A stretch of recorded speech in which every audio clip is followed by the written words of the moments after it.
யார் அவனை வெளியே விட்டது குட்டமா? எவ்வளோ நேரம் ஆச்சு நீ வெளியே போய்?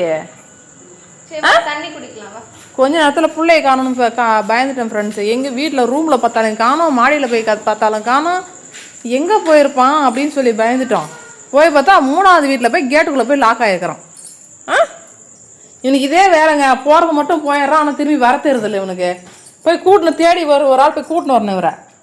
கொஞ்ச நேரத்தில் எனக்கு பக்குன்னு ஆகிப்போச்சு, எங்கடா போயிட்டான் புள்ளன்னு. அவன் ஏன் இப்போ பெல்ட் இல்லாமல் இருக்கிறான்னா, சார் இன்னைக்கு குளிச்சார். ஒருத்தர் கேட்டார், ராக்கி டெய்லி குளிப்பானா? டெய்லி எப்படிங்க பெட்ஸை குளிக்க முடியும்? டெய்லி குளிக்க வச்சா அவங்களுக்கு சீக்கு வந்துடும். வாரத்தில் ஒரு நாள் குளிப்பான். நல்ல ஊர் போட்டுட்டு வரான். அவங்களுக்கு பிஸ்கட் கொடுத்தா நீ எதுக்கு வெளியில வந்த? எப்படி போனானே தெரியல, நீ அவனை கவனிக்காம வந்திருக்க. ஒரு டைம் வெளியில போனா பரவாயில்ல, 3 டைம் வெளியில போனா எந்த டைம் வெளியில வந்தானே தெரியல. அவளுக்கே டவுட்ரா. அப்பதான் சந்தேகப்பட்டேன் நான், இவதான் வெளில விட்டாங்க. இங்க வா, நான் பிரவுனி ரஞ்சி பிஸ்கட் வைக்க போயிருந்தேன்ல 2வது டைம். அது என்ன பாக்குறது? பிஸ்கட் வேணுமா இப்ப?